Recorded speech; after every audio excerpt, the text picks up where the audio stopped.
Everybody to PWF Is War, Podcast Wrestling Fallout. I'm the host tonight, Paul Jazer, aka the Arabian Wolf. Tonight's show, of course, is the Raw Review. Before we jump into things, just want to give you guys a quick couple plugs to follow. Go to Twitter, follow us at PWF Is War. Like our page on Facebook, join the group, Podcast Wrestling Fallout. Make sure you subscribe on YouTube, Podcast Wrestling Fallout.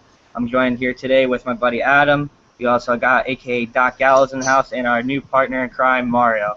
So we're going to kick it over to Adam real quick. How you doing, Adam? Got a couple of plugs?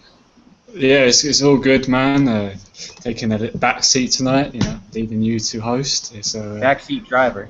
Backseat, yeah, sometimes the best at the best, wants to take a day off from hosting. But anyway, if you're fans of Captain Awesome, you can follow me on Twitter at Captain3Awesome, and yeah, you can follow us on Twitter as well, PWF Is War as well. All right. Make sure you guys check him out. We'll jump over to Mario. You got any plugs? Say hello to fans. Let them know who you are. What's going on, guys? I'm just glad to be part of this group now. Yeah, if you want to follow me on Twitter, you can follow me at GoldenEagle0462. Are you related to Jack Swagger?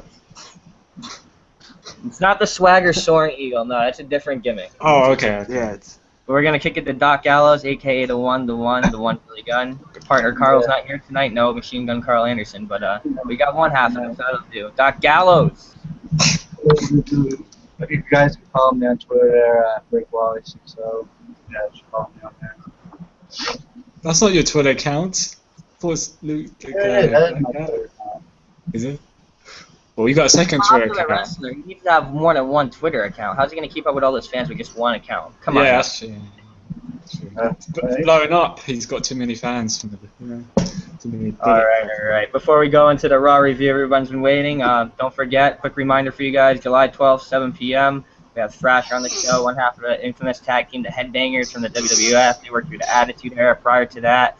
Former WWF Tag Team Champions, former NWA Tag Team Champions, still blazing a trail in the indie scene. We're going to pick their brain for about an hour, see what they got to say. So make sure you send in your questions. And 4 days following that interview, July 16th, 7 p.m., Kimberly will be on the show. So make sure you send in your questions, guys. We're going to jump right into it. Last night's Raw from Montreal was a very hyped Raw, very anticipated. People are looking forward to it a lot. We opened the show with Roman Reigns coming down, cutting a promo. Eventually, Kane would then come out. We found out through that promo that the Authority was on vacation that night. They wouldn't be there, and majority of fans there that night are probably like, hallelujah, a good show without the Authority, to say the least. But Roman Reigns had a few words to say to Kane, mentioning that lately he's been Triple H's lapdog, or even worse, he's been Randy Orton's bitch. So yeah, there was a pretty epic confrontation to start off the show, and lo and behold, Kane makes his way to the ring, and everything breaks out into mayhem, and it's just crazy. What did you guys think about it, Adam? What did you think of the opening segment of the show? Well, I thought it was a good opener, really. I thought I enjoyed it. Reigns did quite well on the mic. He held his own. He doesn't have Dean Ambrose anymore or Seth Rollins behind him. His spotlight's on him now. He delivered very well. Obviously, Kane came out.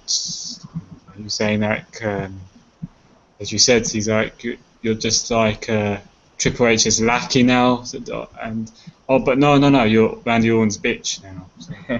So it's kind of pissed him off, and then they end up having a fight, and in the end, Reigns got hit the Superman punch to Kane, and that's it. He stands tall, really. But yeah, I'm just happy the Authority didn't come out, because every week I see Triple H and Stephanie McMahon, or even Cena opening the show, and it's just so boring. Thank God it was something different for a change, having Reigns coming from the crowd. Loved it. I think it's great. Absolutely, and you mentioned we saw King get hit with the Superman punch. Prior to that, we actually saw Fit Finlay take a spear from Roman Reigns. We saw Jamie Noble get pushed across the ring. Yeah, guys like Joey Mercury and IRS out there. So pretty cool to see those guys that we haven't seen in a while out on the show.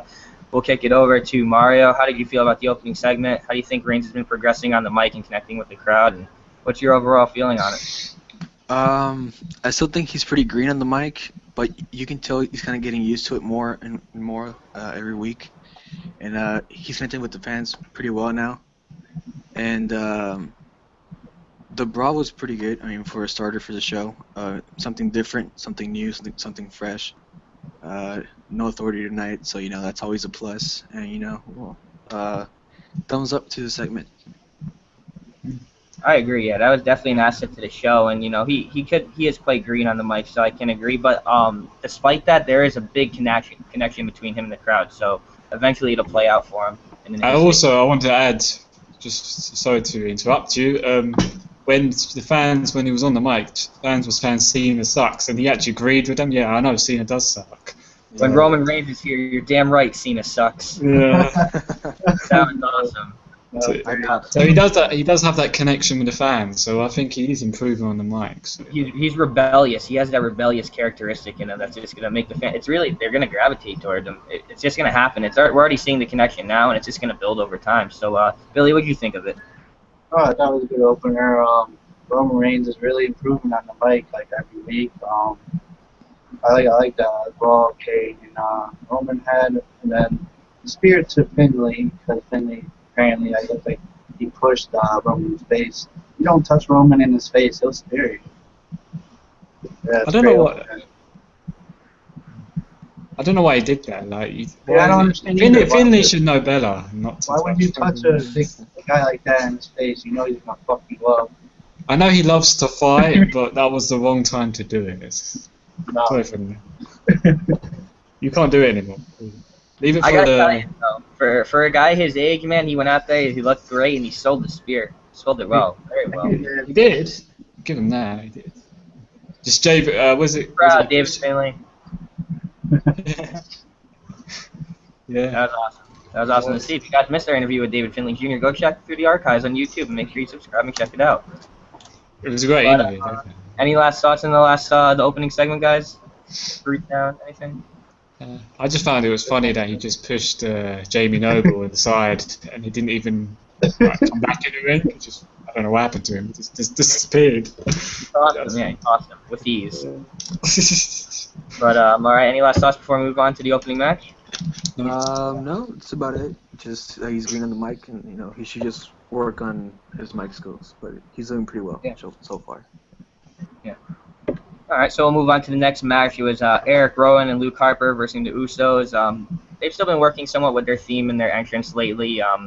The direction they went with it last night I actually liked, how the lights just went on and they were in the ring, and then the rock music started playing. I think they should stick with that. I think it fits them well. This was a great match.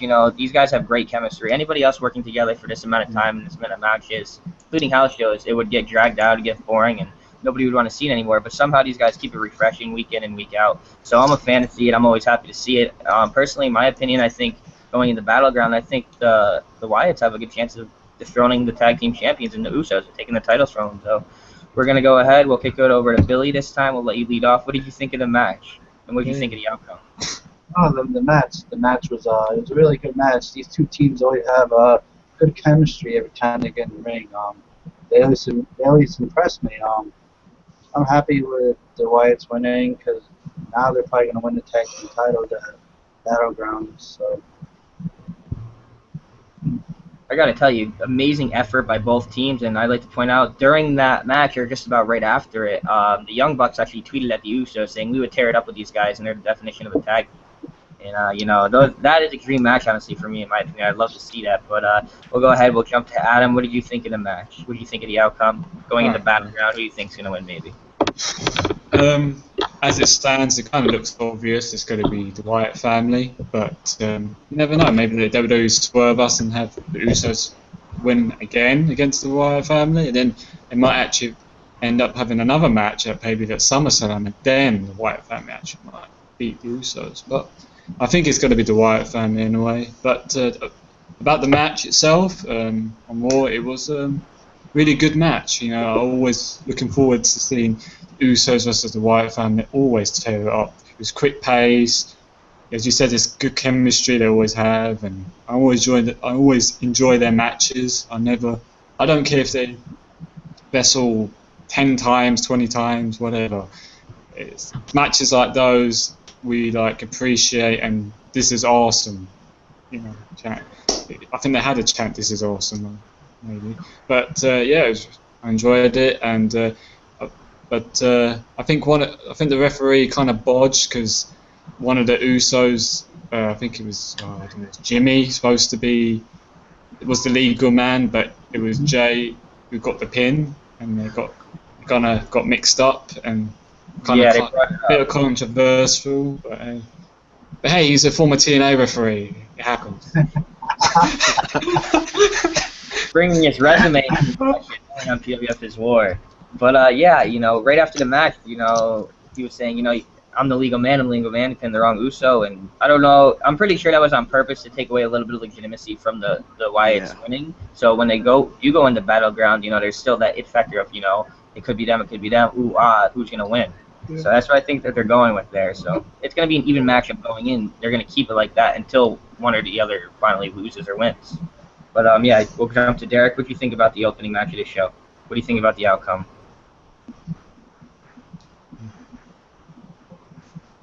Hurry up. Derek? He just muted himself. What the hell? Alright, well, until Derek regains some composure, gets his stamina back into drive, we're going to kick it to the next match. I don't know. We'll keep this one short and sweet. Alicia Fox versus Nikki Bella. Nikki Bella has with one arm tied behind her back. Clearly, Alicia Fox has the disadvantage, and this is obviously because of what's going on with Brie Bella, Stephanie McMahon, and all that propaganda. So I'll let you kick it off, Billy. What do you think about this? Because I'm not a big fan of it, really. Oh, it was just a beatdown, pretty much. Just her beating the shit out of her. It wasn't really a match. It was just, you know. Just what was she pouring on her? Energy drinks? What was it, like Red Bull? Yeah, Red Bull from underneath the ring. I was like, what the fuck? Well, now we know why she's so crazy. She's got a sugar high that could feed a 7-year-old.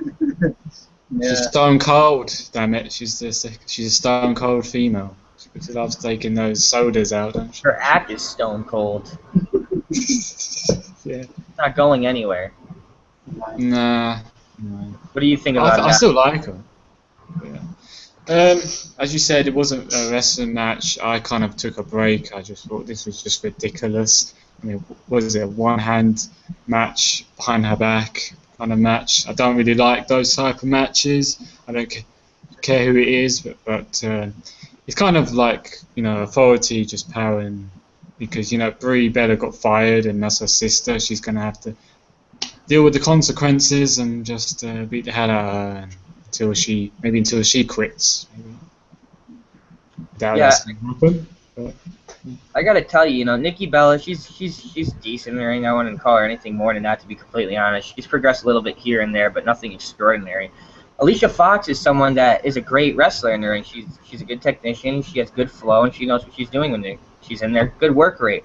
And now they have her doing this gimmick where it's anything but wrestling. And it seems that when you have somebody who has a strong point in WWE, you kind of shy away from it and bring it to your complete weakness. I don't know if it's to see how they react to it and see if they could, you know, kick it up a notch and keep the fire going, but I don't know. She's a wrestler. She should be wrestling a little bit less on the gimmick, and I think it'll do her well. She has good opportunities. She already did against Paige at the pay-per-view, so yeah.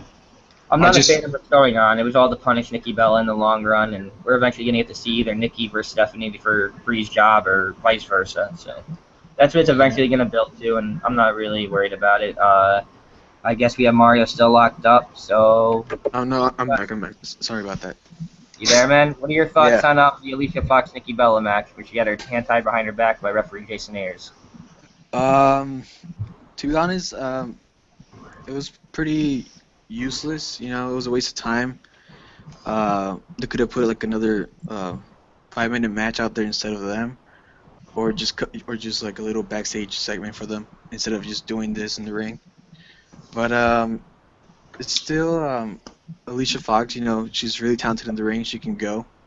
And Nikki Bella, I mean, like you said, she's progressed a little bit in the ring. Nothing spectacular or anything, but she's getting better in the ring for sure. Yeah, I guess. So yeah, I think Brie Bella's is it Bella? Yeah, I think Brie's better too. But yeah, I mean, yeah, it's pretty much. Yeah, I would have preferred if they actually done. I thought they was going to do it because there's been. Was it yesterday or 2 days before about Santino retiring? Thought maybe he was going to have a speech. Maybe they would let him have his speech on Raw and say, you know, because people didn't probably seen it on live event and stuff. They already had it. Yeah. Yeah, but it would have been a better send-off, you know, have it on And they Raw. don't, because he wasn't a big superstar, so they don't give a fuck about him. I remember What? tweeting about it last night, saying Santino should have got a few minutes to, say goodbye to the fans and, speak his piece. And unfortunately, it wasn't the case. They did post it on WWE.com as one of the main articles. And they did, it did feed through dirt sheets, but to the majority of fans, they didn't get to see it and they have no idea still. Because some fans, they'll think, oh, he's still like wrestles. Like, they don't know Well, that he's doing it on retired. SmackDown, right? It's give the guy a chance to stay on SmackDown 2-3 minutes of the show. Maybe. I don't know about the SmackDown taping. He's I don't read the still spoilers. gonna be with WWE, he's just not gonna wrestle. Yeah, it's kind I of think- upsetting. He was a good wrestler in OVW as Boris Alexi. He actually did really well for himself. Great, gifted technical wrestler, to say the least. Well, I just think they just wasted him. They're too long. He was this comedy gimmick, and it's just not gonna. They're not gonna take you seriously in this long haul. And they should let him. They did well, but They should have made. I don't know why they made him like he's from Italy when he's from Canada. Like, makes no sense. I think they should have just dropped the gimmick and just talk like how normally and just get rid of his fake Italian accent. Yeah. Just Yeah, do something different. Like go, but like have martial arts kind of gimmick. Who's doing that? But yeah, any last thoughts, you guys, before we head forward on Santino or the Divas match? Who cares about the Divas match? It's all about Santino. Exactly. All right, we'll jump right into the next match. Then we have Alexander Rusev, escorted by Lana, of course, beautiful Lana, versus Yes. Rob Van Dam. I thought it was a good match, and a lot of people were upset, honestly, about the outcome. And it's like, well, hey, how can you feed RVD to a guy like Rusev right now? And it's simple. RVD's around. He's an enhancement talent. He's a preliminary guy. He's there to make other people look better than they are. He signs 90-day contracts and he works in there, so it has limitations. How far can you push a guy that's going to be gone in 2-3 months? You can't even tell that great of a story with that amount of time. So I think it was a great idea. And if you realize the litany of guys that Rusev has faced since he's debuted on the main roster, no one gave him a better fight than Rob Van Dam. And he really took it to him. So that was his first legit challenge, and I thought he did well in the match. I thought it was a good match, and they both did well. What do you think about it? We'll head over to Billy. Oh yeah, it was a good match. It was probably one of the best matches he had in a while. Like, RVD actually gave him a fight, a little, more of a fight than he's used to. So, and plus, people thought RVD was gonna win. You must be stupid. RVD he's in WWE to put over people, to make make them talent, to help the future, not to bury them. Pretty much. Yeah, that was the first question I wanted to ask, because a lot of people consider Rob Van Dam getting married, and no, he's there to help make everybody else look better than they actually are, and give them credibility when going over a superstar to caliber of himself. That's why he's there. The same reason Jericho's back right now is to put over Bray Wyatt properly. So, I mean, they say, RVD, he can't put the same sentence saying he buries people. I I think they're mistaken of somebody else who's doing that. Who didn't put Bray Wyatt cleanly? Yeah, I wonder who that was. That's why you had Jericho come back. Really, I know Mario had an interesting point he wanted to make about that. You were talking earlier about the you thought Bray Wyatt was buried actually in that feud with Cena. You want to elaborate real quick on it, or? Sure. Well, if you're building up a guy to be your top heel in the company, you're not supposed to feed him to your top babyface and let him beat him, So to have John Cena beat him in that last man standing match, actually burying him under all that equipment or whatever. Yeah. It was pretty symbolic because he just buried him. But yeah. He was pretty hot at the time, so the right thing to do would have been to at least give Wyatt the win over Cena, but not clean, to at least give him the win over Cena and end the feud there. But always, you gotta feed the guy to Cena. Well, he did actually beat Cena. I think it was Extreme Rules. At Extreme Rules, yeah. Yeah, with little Johnny, he's distracted John Cena, and then Yeah, but they made it Wyatt wasn't a clean win. As far as the feud went, though, the whole feud at the end of the feud. Yeah. He ended up to Cena. He was weak in that match with Wyatt.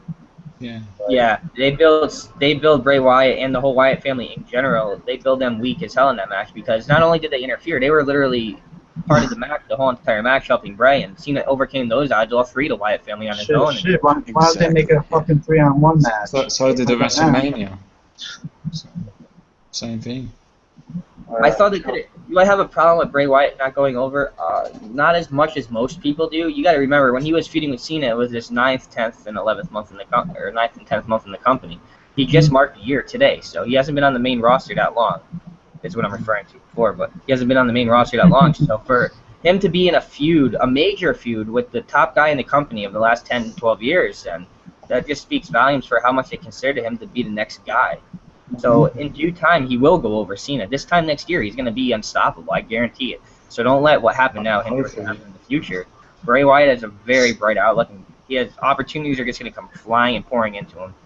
You know, it's his destiny for the making, and he's going to do a great job with it. I have all the faith in the world for him. So all these young guys have, futures. The top guys, I mean, it's good that the crowd hasn't stopped believing and stopped following the buzzards. They're still giving him the action. Even Cena couldn't kill him off. So it's good. He killed a lot of people off, but he couldn't kill Bray Wyatt off. So it's alright. But back to the topic at hand, it was the Rusev RVD match. Who didn't talk about it yet? Me. Go ahead, Adam. Yeah, I thought it was a really good match. I definitely wanted to see how long this match. I knew Rusev, will have now a real threat. He did. RVD was giving him one his money, and in the end, he did tap out. It was going to happen. I didn't see RVD winning, and he's a young guy. They're pushing him, and RVD, as you said, he's there really to put young talent over. Then he's not burying. He's not going to bury anybody. I don't know why people are saying this word about RVD. Always going to bury talent. He doesn't do that. He isn't like that, and he's not like Jericho. He's just going to put young talent out. He's going to get some wins, but he's going to. But people like Bray Wyatt is going to put people over. Rusev or whoever he's going to put over. So yeah, we see what's. I don't know if RVD really they're going to get a feud. I don't know what's going to happen next for him. But Rusev is going to carry a feud and Swagger, really, and that's going to be really cool. Yeah, definitely. Go ahead. Yeah, I was going to say, Swagger wasn't there because obviously he can't cross to the Canada because of what he done. So at least Zeb was on the video package thing. At least he said what he wanted to say. But people would boo them as well, because unfortunately they for Swagger, are Montreal. So yeah, head back to you. He can't cross the border yet. So after his arrest, sucks for him, but he's a real American, so just keep him in the States anyway, right? Yeah. You don't want any booze. You don't want to turn him into a heel again. Just keep him in space. Needs that because he was really last week. He was really getting that reaction for a long time. I never heard that We the People loud as that. So they couldn't kill that off in Canada. He's got a big following, and this is a great. That was very well done to the face turn. I thought they did really perfect timing. Everything worked flawless. Great execution on that face turn. But we're going to head over to Mario on the last thoughts versus Rob Van Dam versus Rusev. What do you think? It was for sure one of Rusev's best showings, since he's, been on the scene. And again, RVD coming back, he's there to put over guys just like Jericho. So, I don't see why people are complaining a lot that, why put RVD in that spot to lose against Rusev. But, the point is that, he's had his run in the company, and, now he's just there to, put over young talent. So. Yeah. Yeah, for sure. Any last thoughts, guys, before we head forward into the next match? No, I think I've said everything. Aired your grievances, everybody. We're good. We'll move on. All right? Yeah. Heading into the next match, personal favorite of mine, honestly. These are two guys that have similar mentalities. I think they're very similar characteristics in how they carry themselves and the way they act. Was Dean Ambrose versus Randy Orton. What did you guys think of that match? Back and forth, really gritty, gritty match. I enjoyed it. It's the type of style I like, brawling, Yeah. But yeah, we'll kick it to Adam this time first. What did you think of the match? Oh, I thought this match, I was looking forward to it. They both have this similar type of wrestling style to have, and it was more like like a brawler match than a wrestling match, and I kind of liked those, and I thought they done well, both of them. The crowd are behind Dean Ambrose still. He hasn't lost any reaction, and in the match itself, yeah, it was really good.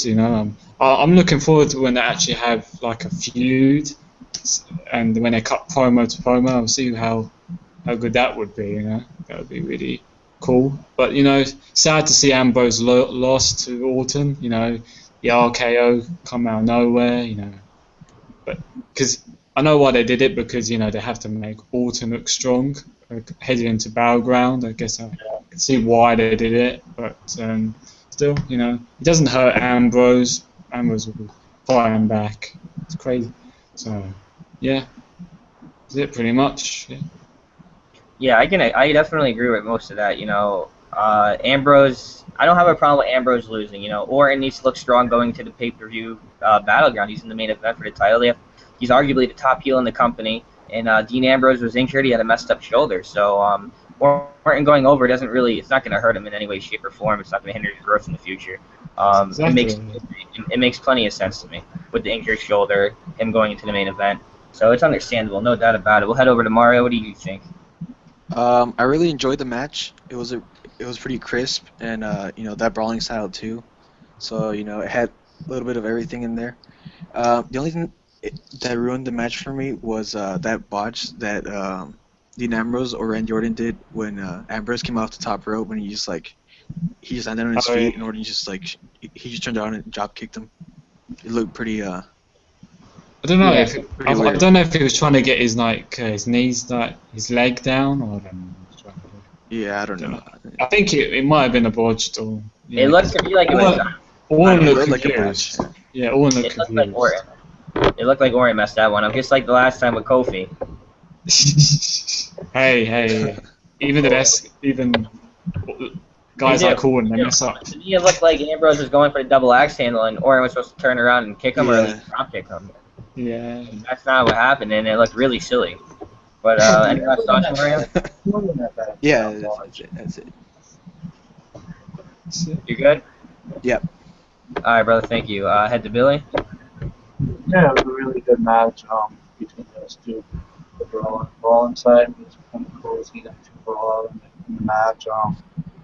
Not mad that Dean lost, just to make Orton look strong going to Battleground, like you guys said. So yeah, I was happy with the match.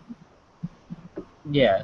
To all the Dean Ambrose fans out there, fans of the Shield in general, they're not getting buried. This is just a building block in all the success that's yet to come. So just hold in there. Emotional investment is something that, majority of fans really don't have these days. Like long-term storylines and build-up, like the Daniel Bryan thing. Look how much fans freaked out during that fiasco, during that, what was that, 8-9 month period.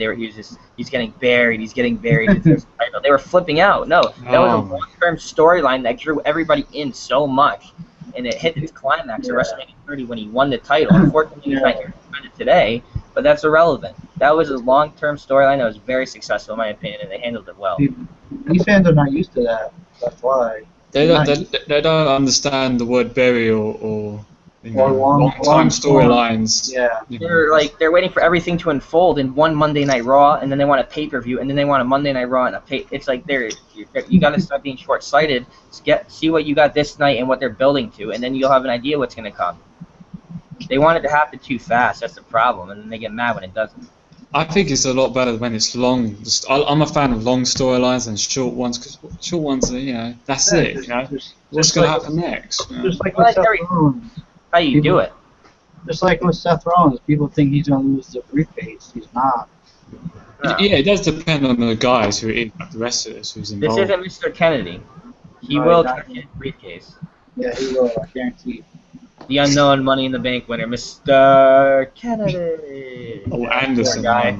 He got injured. And then got injured. That sucked. Everyone had their take on the match. Yeah, Yep. Yep.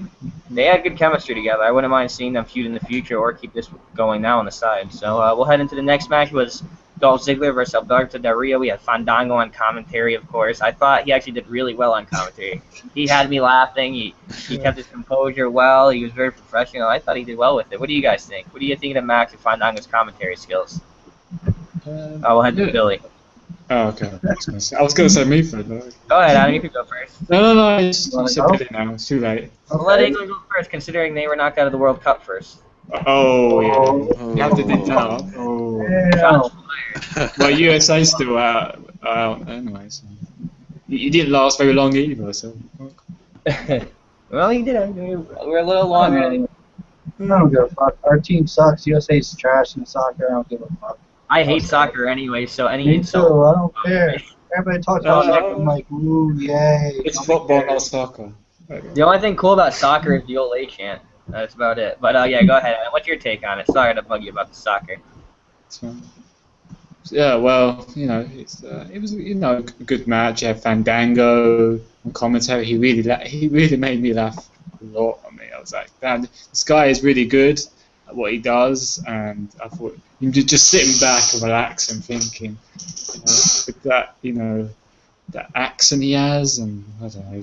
But the match itself, Alberto Del Rio versus Dolph Ziggler, they have really good chemistry. They always have good matches. They had they feuded, they've done everything. They've been matching. They have matched for SmackDown main event, but yeah, good chemistry, great match. Shame that Ziggler lost. I wanted Del Rio won because of damn distraction from Fandango. Was like dancing. That really was kind of disturbing to me. He done everything right, but the dancing, I was like, JBL was like freaked out. He's like, is he dancing? JBL got all wet, man. No. Jerry Lawler was excited. He saw his face. He's like, oh yeah, it was more of this. Yeah. I was like, oh God, is he trying to be a stripper or something? Oh jeez. I was like, yeah, but he's funny, but still. But they're gonna have that feud because with Summer Rae and Layla involved, and see how it goes. Maybe it ain't that bad, Just, at least Ziggler's feuding was in the feud. That's important. It's funny because Ziggler always gets so close. He gets all these opportunities to be #1 contenders, to be entered in some type of match, whether it be a tournament, whether it be a battle royal, regardless of the stipulation. He gets so close, and even like with the beat Clark challenge, it's seconds away, and he just never gets to it.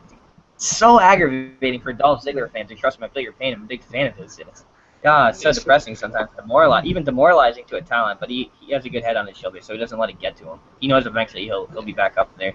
But we'll kick it over to Billy. He doesn't need enough stage time, I was going to say. I hear you. What did you think of Ziggler versus Del Rio, and what did you think about Fandango on commentary? Fandango on commentary was kind of funny. I was surprised about how funny it actually was. And then the match was alright. I mean, not too good chemistry, but obviously you knew Ziggler was going to win because he's in this storyline with Fandango and Summer Rae and all that. So.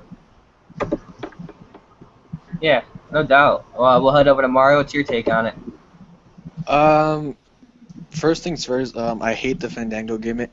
Should have just gone with Johnny Curtis as himself from NXT. But he got a little entertaining there in the commentary with the character, and the match itself it was okay. Ziggler and Del Rio had really good chemistry, as you guys said before. And I just don't like the way they're using Ziggler right now, or Del Rio, because they're both pretty talented in the ring.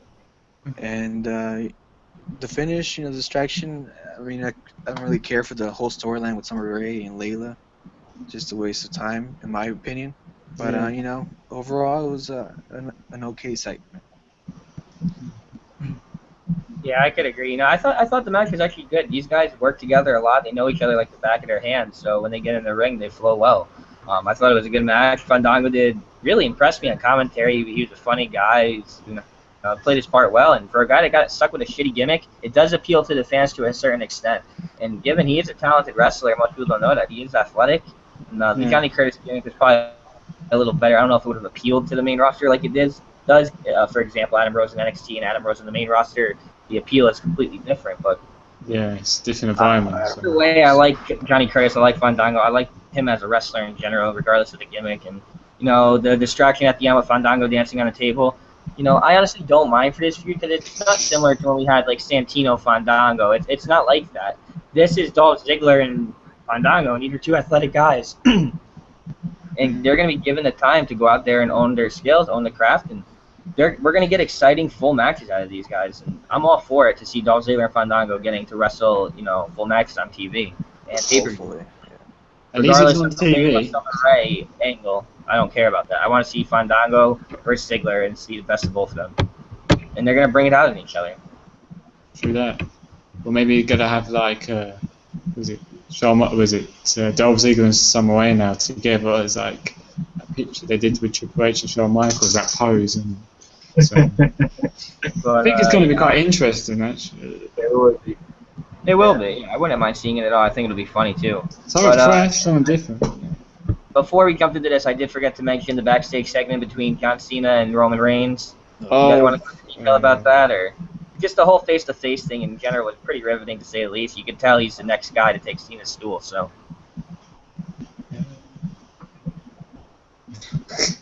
Hey, Yeah. Everyone's got, I think Just- the reaction of that. Just pretty much, saying I'm gonna take a spot, bitch, and you're gonna be down below me. That's pretty much it. Yeah, I mean, he says that every time all young guys have to step up their plate, they have to do this, and they do. Like Bray Wyatt, Roman Reigns done it, Seth Rollins, Dean Ambrose, they've all done their part. But he's still saying that, Cena. I think Cena just can't take the fact he's selfish and doesn't want to put young guys on the spotlight. He just wants the spotlight for himself. Like he's going to be. Hopefully, he's not going to be like Hogan, wrestles until he's 60. That'd be a disaster. But Don't give him any ideas now. yeah, but the segment was didn't care about it too much. I think Reigns possibly could be the next guy to be face of the company. He's got the look, Most realistic. physique, so I don't mind it actually. He's not stale, so. Yeah. Any last thoughts, guys? Nah. Billy, No. Mario, you guys good to go? Yeah, we're pretty good. Yeah. All right. Following the Fandango interruption and the Dolph Ziggler loss, we head into the vignette on the Titantron with Goldust and Stardust. Start off with Stardust talking to a wig and really trying to portray the character for the fan to give us some insight onto what he's really about. And it's all about the alignment of the stars and glamour and glitz. I can't really tell you to say the least, but I thought they worked together well, and we know they're great in the ring. So I'm willing to give Cody Rhodes. He's a guy that deserved a chance, and I'm happy they repackaged him instead of giving up on him like they did with other talents. So I don't necessarily have a problem with it. The promo was rather awkward and bizarre, but I'm sure they'll shed some more light on it in the future. So I don't mind seeing it. We'll jump to Billy. What do you think? Oh yeah, it was kind of weird promo with Cody Rhodes talking to the wig. That was kind of weird. Yeah, it seems like they're gonna build Cody Rhodes. Good. It's probably gonna overshadow Goldust. Yeah, you can tell all the spotlight and focus is on him. He's the focal point of this group, and they're trying to get him out there by the time Goldust leaves. And Goldust is trying to put in the effort to make him break out and do that on his own. So hopefully it works out for him. We'll head over to Mario. What do you think about it? I'm not a big fan of the Stardust gimmick. The only positive I see in this is that they look like a tag team now. So I mean that's the only positive I see. And I still get this thing in the back of my head that Cody Rhodes might turn on Goldust and turn back to like Cody Rhodes before SummerSlam instead of a match. So I mean I don't know. I want to see a match between them. It will be pretty good. Yeah, I was kind of hoping they went down that avenue. Like that's a good direction for them. I would have them work together, and it eventually starts not working, and they go back to square one, and Cody Rhodes is fed up with it, and he blames it on Goldust, and he attacks him. And I think that would be a good match going into SummerSlam to put on the card, just to fill it. Yeah. Hopefully that's something they do. We'll head over to Adam. What do you think about it? The backstage segment was pretty freaky and weird, but you know, I didn't mind it. I guess you know, it's kind of, you know, you say it was bizarre. I mean, they're both gimmicks are bizarre, but I think you know, Cody Rhodes, or AKA Stardust, is more weirder than Goldust. I think Goldust is the normal one out of the two, and you know. But you know, he was talking to the wig. At first, I thought, well, mate, is he talking to Goldust? And then I realised after, oh, he's just talking to wig. It looks like he wants to, you know, maybe he wants to wear the wig, you know, outshine Goldust. You know, I don't know, but it's planning that way. I think, you know, it's obvious he's going to eventually, you know, want to go on his own and just, you know, say that I'm the bigger star than you, you know. Yeah, I think I would like to see them end up having a match. SummerSlam would be the perfect venue for that, and yeah, I'm all for it. And yeah. Who knows? This gimmick for Cody Rhodes could be short-lived, and he could be the artist formerly known as Stardust. So it might not play out like everybody thinks it's gonna. Yeah. I wanted him to start singing "Twinkle Twinkle Little Star." I was hoping he was going to sing that. Oh please, get the hell out of here with that. You guys bitch about it being. You bitch about it being PG, and you want to hear "Twinkle Twinkle Little Star." It's a little contradictory. Yeah. He might have. But yeah. Go ahead. We're gonna move forward. Before anything else happened, we were brought back to WWE television. There's another backstage segment following the vignette from Stardust and Goldust. It was Fandango actually consoling Layla, saying that, you know, he loves her, she's the one, blah blah blah blah blah. Nobody gives a fuck. Yeah. But, and then while he was hugging her, we seen Summer Rae in the background. She gave him a wink. She turned around and walked away. And Fandango seemed a little bit questionable. What's his decision going to be? And we have yet to see where this is going to go with Dolph Ziggler. Are they going to carry on with that? Was it a one-time thing? So I know they have been working house shows together, so it could be a possibility. It might go that way, but we'll go ahead. We'll jump over to Adam. What are you thinking of backstage segment? Any thoughts? Blow through it real quick. It's not, I don't really care about it, you know. I felt like it was Total Divas segment more like, to be honest with you. It's lovely dovely, you know, Layla's love with Fandango, still Fandango's like, don't worry, you know, I still love you, I prefer you than Summer Rae, I'm not going back with her. But his look at the end, you know, looking at Summer Rae, looked like he's thinking maybe I done a mistake of dumping Summer Rae instead. Right. You know, he was like, she's got the legs, but, you know, Layla's got the boobs. I don't know. I think I'm a leg person now, you know. You know, any day if you get a woman like that winking at you, you know, it's harder to get distracted. You know. Yeah. Exactly. We noticed that Fandango mentioned he said on commentary, they asked him, you know, who are you with, Layla or Summer Rae? And he goes, some days I like blondes, some days I like brunettes. Sometimes I like legs, ass. He's a player. We'll head over to Derek. What do you think about it? Yeah. It was pretty bad acting by Layla, to be honest. Fandango was okay. And Summer Rae, you know, playing her part as best as she can, I guess. I don't see why everybody thinks she's so hot, though, because, I mean, her face is just, you know, not there. Her body's there, but not the face. What, the nose? Overall, what? Yeah. The nose. It's just the whole shape, man. She looks like a goblin or something. Anyway. I just really didn't care about the segment, so. Yeah, it's one of those things that's it's unnecessary, and it's only going to draw the attention. You know, the Total Divas viewers are the younger kids in the audience, but yeah, no one really cares for this love triangle going on. What do you think about it, Billy? Honestly, I don't care about the love triangle. It's retarded. Nobody got time for it. That's all he doesn't give a fuck. He's busy playing something, playing a game. Nah, ain't nobody got time for this love triangle bullshit. Let's just move on. Yeah. I'm surprised there was no making out. I was expecting Layla and Fandango making out. I was expecting that. I was like, damn it. But yeah. Go on. Different topic first. Yeah. You guys want to go on to the next segment? Yeah. Yeah. Everyone there, you ready? Yeah, I'm ready. Alright, we're going into the next segment. Jerry Lawler was in the ring announcing the return of Bret the Hitman Hart, and noted this was the last time Jerry Lawler was in Montreal, Canada, was actually when he had his heart attack, so this was his first time back there, and someone stole a little bit of Bret Hart's thunder. He got a huge pop when he came out. The fans were cheering for him, they were clapping, so rightfully deserved. But yeah, we get Bret Hart. He comes out, gives a little bit of hoopla to the fans, and lo and behold, Bret Sandhart comes out. Of course, Damien Sandow comes out dressed as Bret the Hitman Hart. Personal opinions aside, I honestly would rather see him come out as HBK. I thought that would have got more heat than they were in Canada. Oh, yeah. I thought that would have been a good idea, but lo and behold, I thought it was still a good idea on WWE's part. They capitalized on it. They got Sandow some heat, so that's all that matters. He's a guy that deserves it. Really poking at him and, gets under Bret Hart's, he's grinding his gears, getting under his skin, and Bret Hart got sick of it. And what's he do? Punches him right in the face, Bret Hart's a guy that had one of the best punches and snaps in the game, if people remember. Whether you like him or not, he did, just like Jarrett did, whether you like him or not. But overall, yeah, I really enjoyed the segment. It was awesome to see Bret Hart. Good to see Kerry Lawler still healthy. All of the above. What do you guys think about it? We'll head over to Billy. Oh, yeah, it was a good segment. What Jerry Lawler was saying last time he came here, he had a heart attack.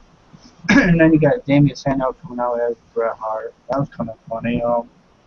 And then you got Bret coming to punch Sandow. I thought that was a weak punch, but hey, whatever. It was alright. I'm not really a big Bret Hart fan. I'm just like, okay, yeah, I respect him as a legend, what he did, but I'm not a huge fan. Fair enough. Hey. We all can't agree or disagree, so hey, this is the show. As a kid, that music hit and he came out with the glasses, man, that was it for me. I was sold instantly. I honestly love the gimmick. He wasn't a great talker, but he was a very talented wrestler, so he'll always be big up on my list when it comes to best in ring ability. But we'll jump over to Derek. What are your thoughts on it? On Bret Sandbart, whatever the hell his name was. Sandhart? Sandhart, I think so. Oh, God, Sandow is a nut. I love how he's really not letting it. They put him under there, and he's really rising above it, so good for him. But, yeah, Derek, Mario, what do you think? Much respect to Jerry Lawler for, what happened and whatever, And, again, good to see Bret Hart back in the ring, in front of his home country, I guess. He got a humongous pop for everything he said in his promo. And, Damien Sanhart, just... That guy's hilarious with any gimmick they give him. I mean, yeah, he really does. Yeah, he makes the best of it. Yes. And that punch, it was okay, for the guy's age. He can still throw a good punch though. And, good segment. Yeah, I could definitely agree. I enjoyed it. We'll kick it over to Adam.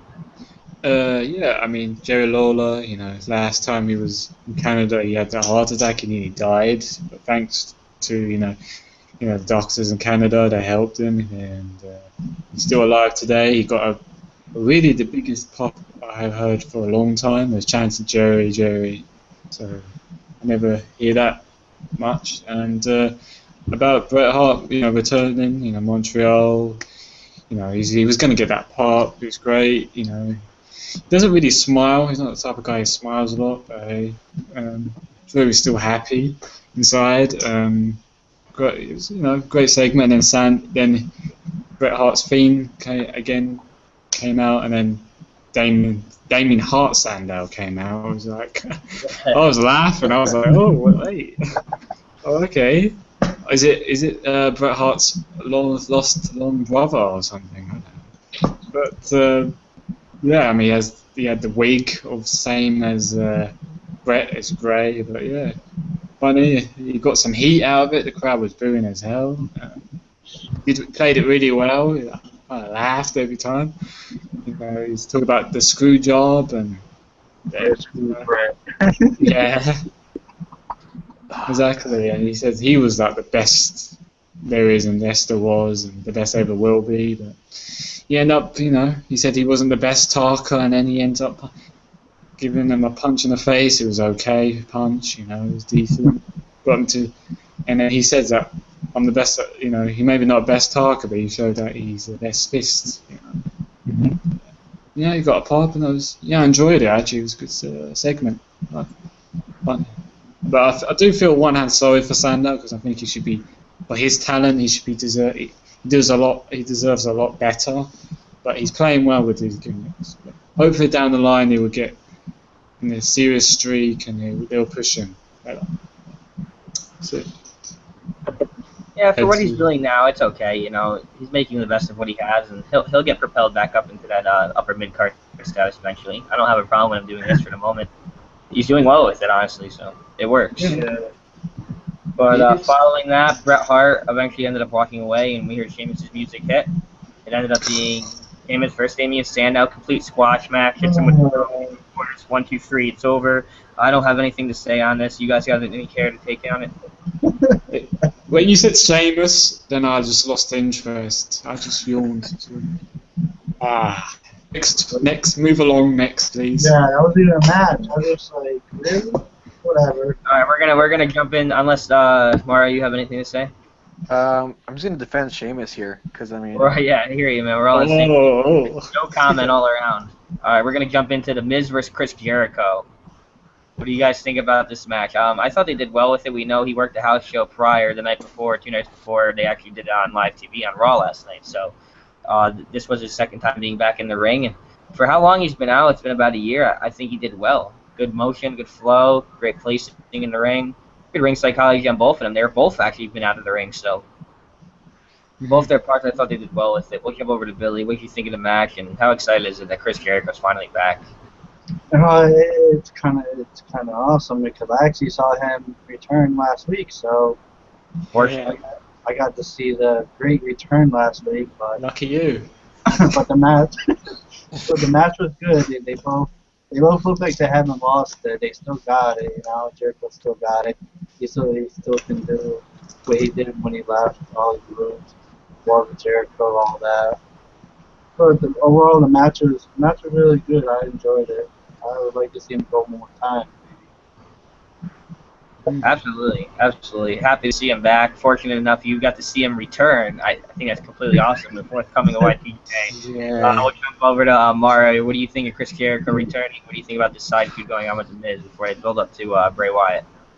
I'm a big fan of Jericho, so you know, like any other person, you know, I guess I popped when he came back, and the match had like in my opinion had a slow pace to it. You know, for two guys that haven't been in the ring for that long, it was okay. And Jericho going over with the walls of Jericho, you know, he hasn't gotten over with the walls in a while, so you know it was nice to see him go over with the submission. Yeah, I'm also a big fan of the, you know, it's really just a Boston Crab tweak to Jericho's, you know, specifications, but I always liked it when he called it the Lion Tamer, and instead of just doing it like a Boston Crab, he actually went on one knee and put that knee in the back of your neck, and I honestly love that way. I wish he would stick with that. It's far more fierce, and I think it tells a better story at the end, but go ahead, we'll come over time. What do you think about it? You know, they had a match, I think, a live event. Obviously, it wasn't live on TV, but, you know, they said that was a match of the night. So I expected, and I thought maybe it could be good as that, or, I don't know, better. But, you know, it was for his, like, he hasn't been on Raw for 1 year. And for what it was a alright match, decent match. It was okay. It was just good to see Jericho back, you know, in WWE. It's good to see saving us from, you know, from anything else. But you know, of course I'm one of those big fans as well. Been a fan of him since day one. It's always good to have Jericho there winning. It was nice to see as well.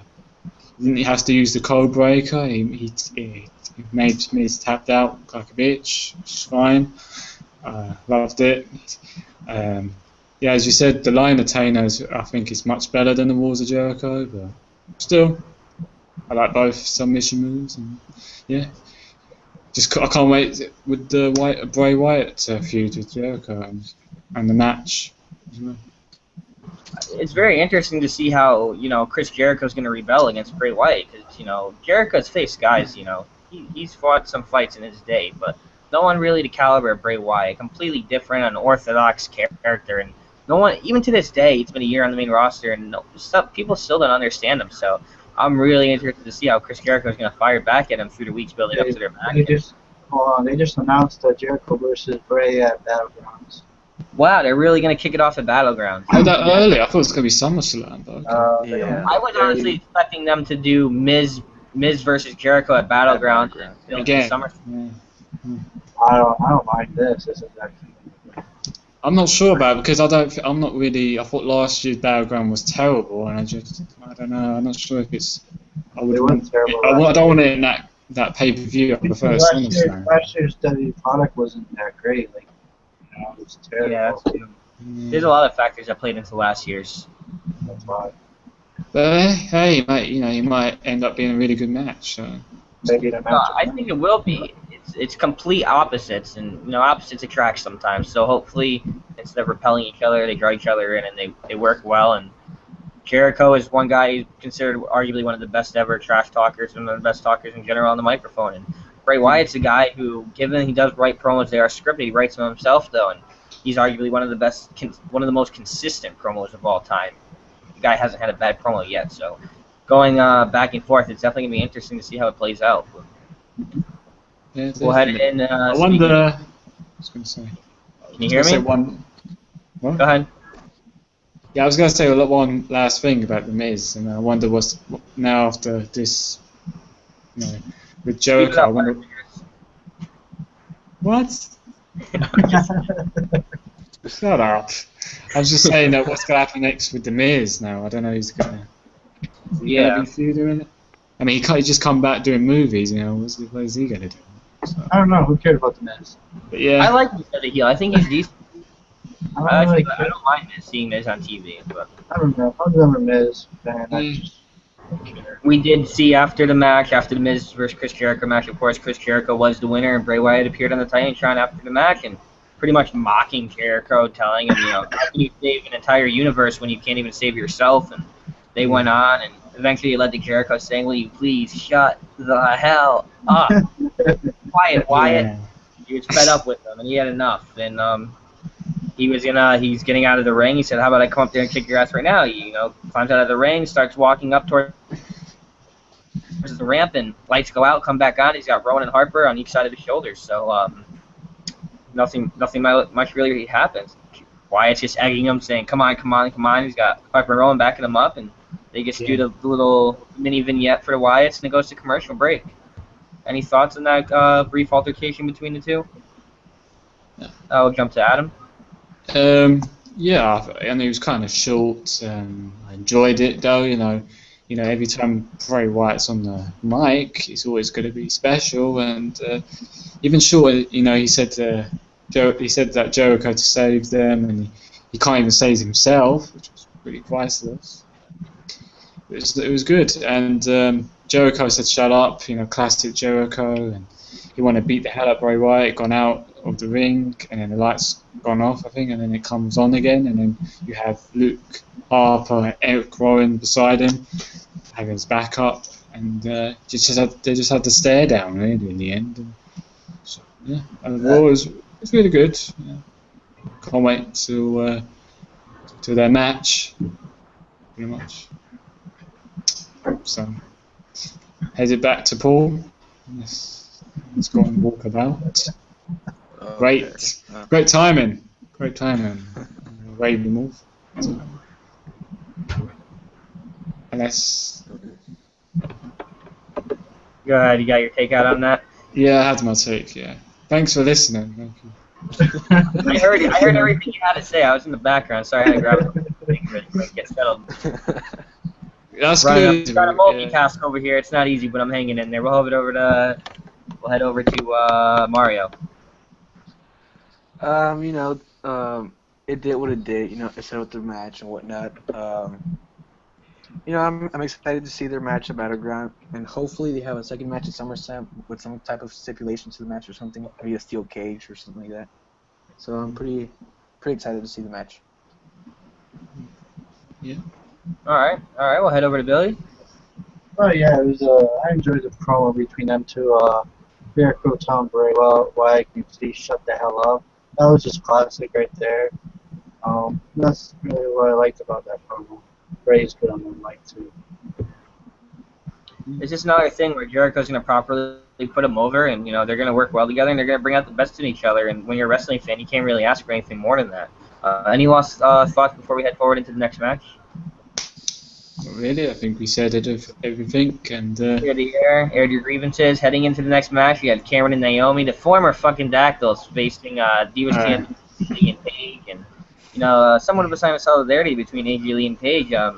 More Paige leaning towards AJ, but mutual respect shown between the two. And I honestly thought they looked good as a tag team. Paige and AJ both did well on their own parts in the ring, and you saw the ultimate destruction and the crumbling of the foundation of the Funkadactyls. They are no more. And I thought the match was okay, and afterwards what happened, Paige and AJ Lee shake hands, they walk off, they go their separate ways, and the Funkadactyls implode. And they just start attacking each other. Of course, Cameron's the one that created the tension, but it's nothing less than it's nothing more than lackluster, to say the least. I'm not really interested in this feud. I just want them to get it over with and get it off the TV. And I see Naomi going somewhere. She is actually very talented, arguably the most talented wrestler in the Divas division right now. So yeah, I'm all for it. I just want to get Cameron out of the way. But what do you think about the match? We'll head over to Billy. The match was, something special. It was just great to see AJ and Paige team up. They're actually a good tag team if they had tag team titles for Divas, but that's not going to happen. But overall, the match, it was okay. It was just a stupid split up between the stupid Funkadactyls. So I don't really care. Yeah. All right, go ahead, Adam. What do you think about it? To be honest with you, I didn't really. There's not much to say about it. It's a shame that Paige and AJ Lee have to be in the ring with the Funkadactyls. I really don't care about Funkadactyls. I know Naomi has the potential, but Cameron just needs to get out of my TV set. I wish you can erase her out of WWE. That'd be nice. But yeah, I mean, she just looked really uninterested. I just can't stand her. The match itself was alright, it was decent, nothing too spectacular. Paige was kind of being weird. It seems like she's becoming a bit cuckoo. Like she's obsessed with Paige, obsessed with AJ Lee. It seems like AJ Lee's becoming the normal one out. I don't know. I don't know if they're becoming a team now, I don't know. But she got the win. It was not because Cameron, I think Naomi tagged Cameron, and then she just got in the ring and then she did the Paige Turner. That was nice.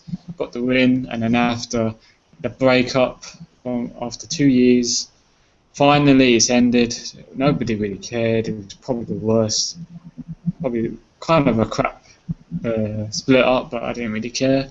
But yeah, now I expect them to have a match at Battleground, Naomi and Cameron, but I don't really care. But yeah, that's it.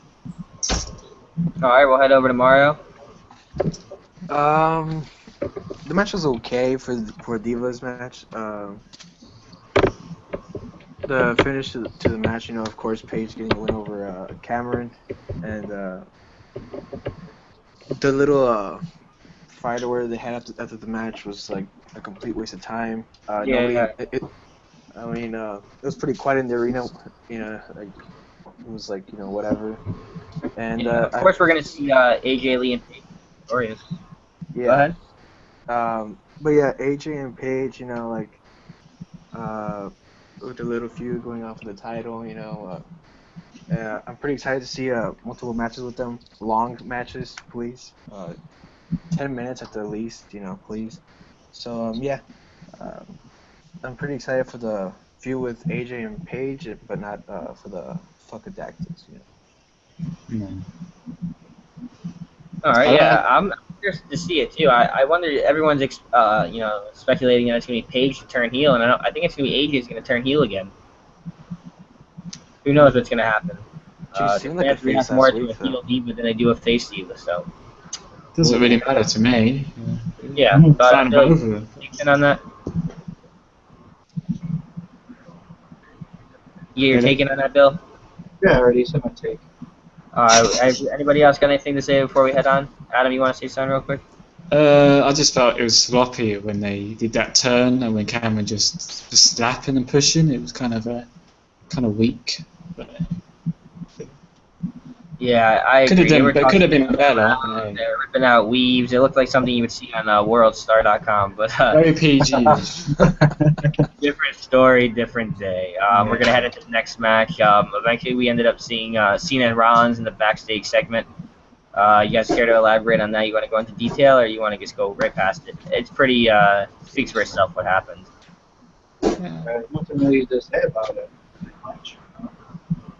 yeah, it's really Just short. pretty much, he said, "I'll see you out in the ring." That's it.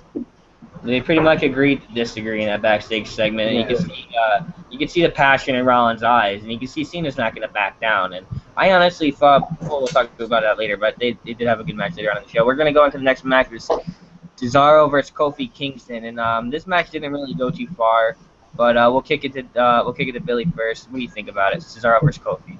It was an okay match. It was like last week. Kofi won with the roll up again, so no change to that. I honestly, I was dumbfounded, flabbergasted completely when I saw the outcome of the match, when I saw Kofi Kingston getting a pin on Cesaro for the second time in clean win. Cesaro's getting ahead of himself, and I don't see what direction they're going in here. Maybe Cesaro's getting distracted because Paul Heyman's overshadowing him with Brock Lesnar. There's a bunch of different avenues they could pursue with this, and a bunch of different directions they could go in. We'll kick it over to Derek. What did you think about the match? What do you think about Cesaro's second loss to Kofi Kingston? I don't think anybody here or anywhere cares about Kofi Kingston at this point. You know, he's just a jobber to most of us. And having Cesaro, you know, getting beat by him and quick roll-ups like that for the second week in a row is just, you know, ridiculous. Because he deserves a big push to the title. You know, like, I don't really care for this little mini feud they got going on. All right. We'll head over to Adam. About the match itself, it was decent how it was. You know, again, having like a rematch again. You know, I'm not really a big fan of rematches all the time, but it was what it was. Not really. Could have been better, but you know, it's annoying that Kofi did win. You know, cleanly.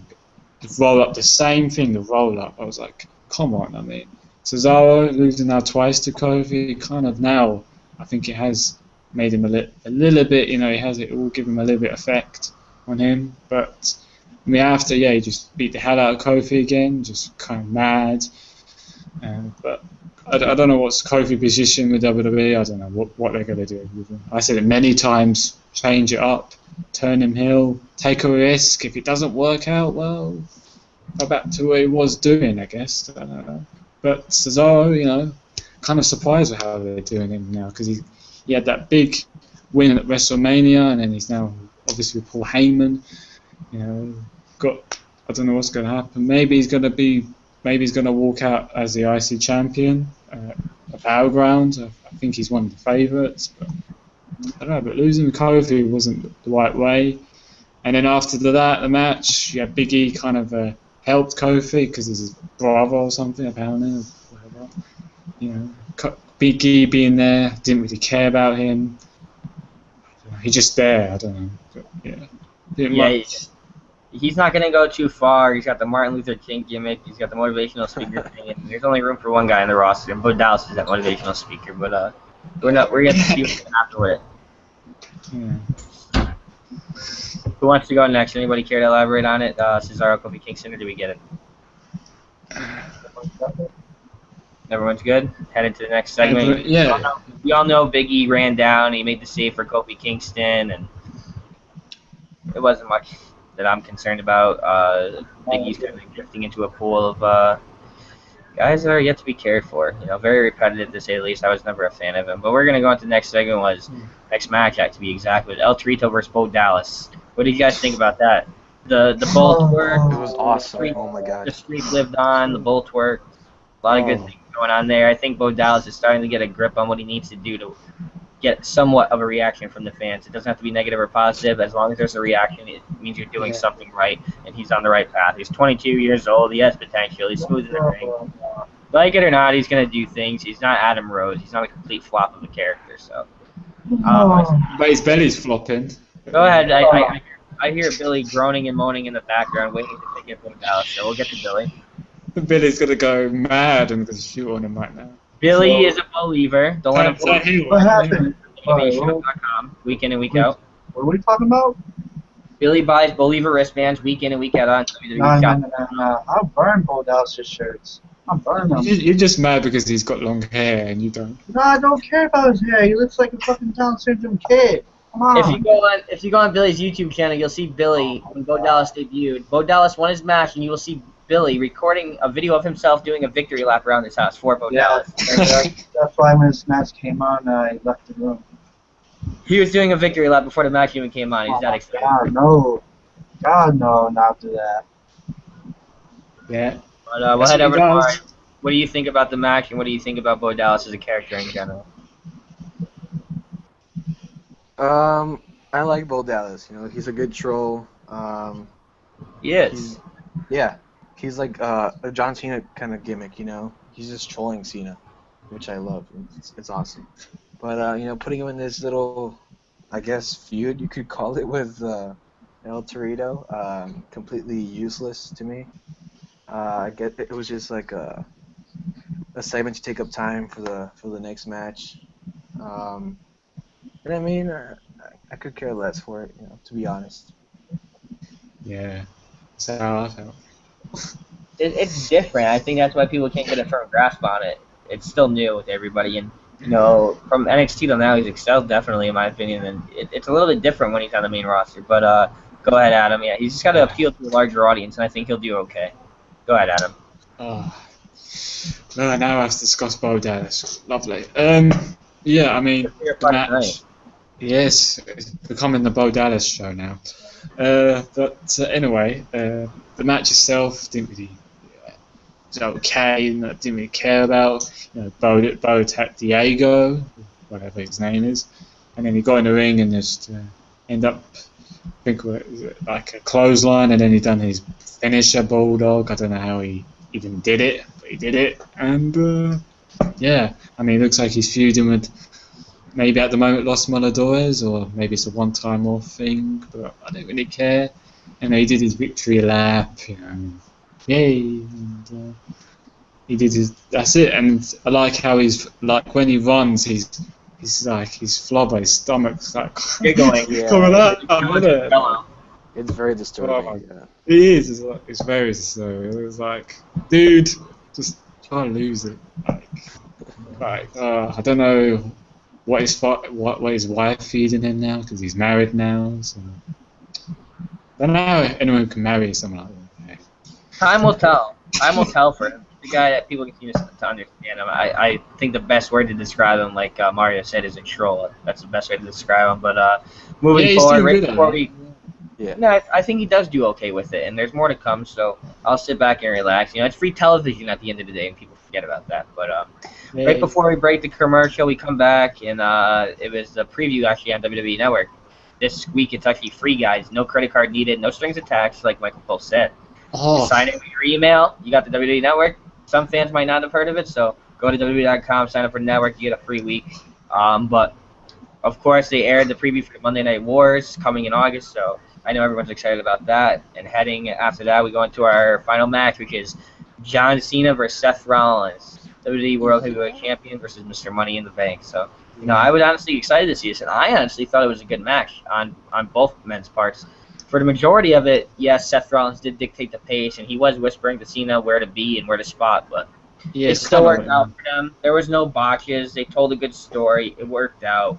I'm a fan of it. I won't mind seeing it again, and it just shows that they're very high on Seth Rollins to put him in that kind of a match with John Cena.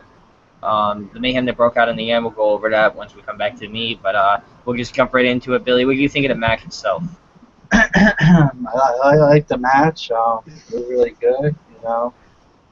But they ended in a DQ, which I kind of predicted. So yeah, and then I predicted Dean was going to come out and all there, and Roman was going to come out. Kane. It was a predictable ending. You know he's not going to cash in win the title yet. He's going to win the title later on sometime. Yeah. Well, you would Cena. Cena's whatever he does is predictable. So. Yeah, I agree. They could have done something a little to, you know, differentiate from the plot, kind of get veer away from it just in the slightest, you know, make fans go, okay, well, maybe I didn't see. I thought this would happen, but I didn't see that coming. But no, it was fairly predictable. It was a good show. I thought they could have ended it with something a little bit on a higher note, but that's okay. I don't have a problem with it either. I thought it was still an explosive ending. We'll head over to Mario. What do you think about it, buddy? It was an okay match. Rollins, of course, carried the match. Cena, like always, seeing his ass bumps, trying to look believable in the ring, but it's not working out. And I mean, another DQ finish for Cena, to not, lose clean. And I mean, pretty predictable. With the fake cash in and Ambrose coming out and Reigns coming out, and predictable stuff. Exactly, and there was still that anticipation in the air. What if Seth Rollins does try to cash in tonight? So everybody was somewhat on the edge of their seats to see how everything was going to play out, and I think maybe that's why they did go with the predictable finish, because they had that atmosphere of what if this happens. So we'll head over. We'll jump to Adam. What do you think about it? The main event, is I thought it was, quite good actually. The main event, both played their part. Seth Rollins obviously kind of did a little bit carry Cena because he was whispering, but yeah, as you said, there was no botches. Fine match. You think I actually thought it was going to end up being an ODQ because he's been doing that every damn week, every main event on Raw. You will look back, it's been no DQ finishes, and I'm tired. I'm sick of it. It's pissing me off. That's 1989. Well, flip 1989. Fuck that. But, whoever created it, flip you. Like seriously. But yeah, Cena wasn't gonna lose, and I knew he wasn't going to lose at all. He had the Rollins and the STF, and then Kane came out. Obviously, ended up being no DQ because of that. Because all in the obviously attack Cena. Then it was like the authority gaining up on him, and he ended up having backup from Reigns coming out. It was nice. Even though the Seth Rollins was he wanted to do the cash in, but I knew that it wasn't going to happen. Cena was out, but it's not going to happen. No. I mean, the crowd was sort of into it, but we knew Dean Ambrose. They were expecting Dean Ambrose to come out. He did. Ends up stopping the cash in. He said it every week. He's gonna every time Seth Rollins is trying to cash in, he's gonna be there, and he's kept to his word. So right. I don't know when it's gonna end, but I think maybe he will carry it until I don't know, a few months' time. Eventually, we'll cash in. Depends what happens with at SummerSlam as well. We had rumours about Brock Lesnar, but we'll see. But overall, main event was good. Could have been better, the match in the end. Hey. But in the end, there was a stare down with Reigns and Cena, so that seems to me down the line. They did raise each other's hands, and then there was a stare down. Yes. It seemed like, at first Reigns, I think, put up Cena's hand, and he didn't like it, and then they did it again, and back and forth. Booed. Everybody booed him. They booed. Booed. Yeah. But you can see down the line they're going to be a feud, Cena and Reigns. Hopefully this time it's not going to turn Reigns heel and have Cena the one to turn. But I doubt that's going to happen. But yeah. I think I've given up with Cena turning heel. I think everyone should as well. Yeah. Moving on. Yeah, I agree. It's something that's so far-fetched, it might just happen and surprise us in the long run. Don't forget, 18 years ago when the Hulk Hogan formed the NWO, and he wasn't as relevant as he was when he was in WWF. He wasn't as relevant in WCW until the NWO was formed. He wasn't that big, and he just came and he debuted, and everyone thought that he was coming to help, but he wasn't going to help. He beat him down. He joined the NWO, and that was the whole mindset for them, was just to keep building, build the team, and that's what they did. But overall, yeah, I thought it was a good match. Very predictable ending, to say the least, but I didn't mind it at all. Ended with the stare down and the raising of hands, mutual admiration between the two. So we're gonna see what happens with that. I don't really mind it. Overall, I'd give Raw about a 7 3/4. What do you think, Billy? What do you give Raw overall rating? 7. 7 flat. Yeah, 7 flat. All right, go ahead, Mario. What's your rating? I'm gonna go with the 6 out of 10. Less promos, more wrestling, so I'll give him that. Yeah. Fair enough. Go ahead over to the Captain 3 Awesome on Twitter. Yeah, you know that. Yeah, I mean, I would give it really. I thought it was a good show. It was solid, so I'm gonna give it. Be fair, I'm gonna give it 7.5. I thought it was good. 7.5. Once again, I got the highest grade. Usually I am. I always give them the benefit of the doubt. Of I don't look course. Well, I don't look at what they did just that night. I look at what they're building to, too. Yeah. So the blocks for the future are very solid, and I'm interested to see what's going to happen. So I will give them the benefit of the doubt and give them a little higher of a grade. Just because of what they're building, too, not based solely on what they did that night. Yeah. I mean, there's still some parts of the wall, was forgettable. Right, yeah. But, There's still some potholes in the road, but they'll get ironed out as the days go. I know tonight, main event, and airing on the WWE Network, it actually just ended. It was Alberto Del Rio versus Sheamus for the U.S. title in a last man standing match. So by them getting on the show main event, you could tell they're desperate for viewers and definitely trying to draw on people.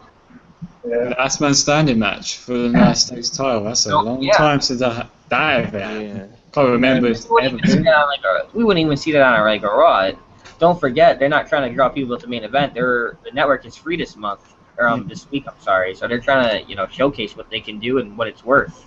And I don't care how much of a mark you are and you think you know everything. You can find every match online. The WWE Network is definitely worth $9.99 a month. Shame that it's only in the US. That's why they lose it. That's why they ain't got much subscribers. Oh yeah, they announced. They should have do it worldwide. Right now, Jericho. It wouldn't have worked. You can't just launch something like that worldwide. It would crash.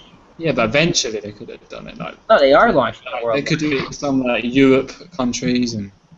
Literally, the United States was the guinea pig. They were the lab test for the WWE Network. We were the first to try it. We worked through the glitches and bugs. When it launches overseas, in the UK, places like Canada, it's gonna work like it is now. It's gonna be very, very legit. So yeah, they couldn't launch that right away, but once they do, they're gonna regain all the money they lost. No doubt about it. I think that's one of the biggest things going on right now is that fiasco. Yeah. But any last thoughts, guys, before we close up the show? Anything you want to mention? Quick rumor or anything important? Oh yeah, there's a match announced for SmackDown. Orton versus Jericho.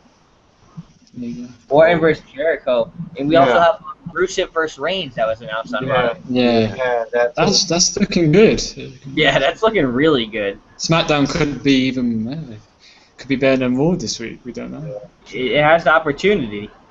Well, it's more wrestling anyway. It's not much. Segments. That's what I do like about SmackDown. Is much more wrestling. Yeah, I'm definitely interested to see it as the rest of the PWF's team. And I want to say right off the bat, thank you, Mario, for coming on the show. You can follow me at _Arabian Wolf. Add me on Facebook, Paul Gazer. Shoot over to Billy. You want to leave some plugins and everything like that? Get your name out there to the fans. Yeah, just follow me. Follow me on Twitter. He's losing his voice. Yeah, for Quality 60, just follow me. My bad. Go head over to Mario. Any plugs you want to leave before we head out? Once again, thanks. I'm happy to have you. Just thank you to all three of you guys for letting me come on today. Just if you want to follow me on Twitter at GoldenEagle0462, and CM Punk's not gonna come back, guys. Awesome. Make sure you guys check us out. Thanks for coming on the show. We'll shoot over to Adam for the last plug in the night. Go ahead, brother. Okay. Well, if you're a fan of Captain Awesome, you have to just follow me at Captain Free Awesome. I urge you to follow that account, or I'll just give you the KO.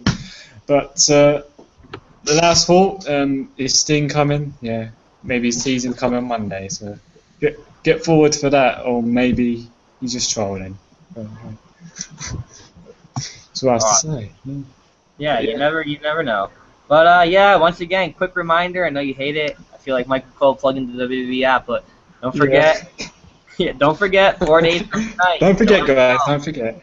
July 12th, 7 p.m. Thrasher from the Headbangers will be on the show. Former WWF Tag Team Champion, NWA Tag Team Champion. Following that, 4 days later, we have Kimberly on the show, July 16th. Always at 7 p.m. The dates are minstrel. They're always messed up, but it'll always be at 7 p.m. regardless. Make sure you guys tune into that. Make sure you subscribe. Podcast Wrestling Fallout on YouTube. Follow us on Twitter, PWF Is War. Make sure you like our page on Facebook. Make sure you join the group, the most active group going today, Podcast Wrestling Fallout on Facebook. Thank you guys for watching. That's group. Have a good night from the podcast, from Bullet Club. We're out.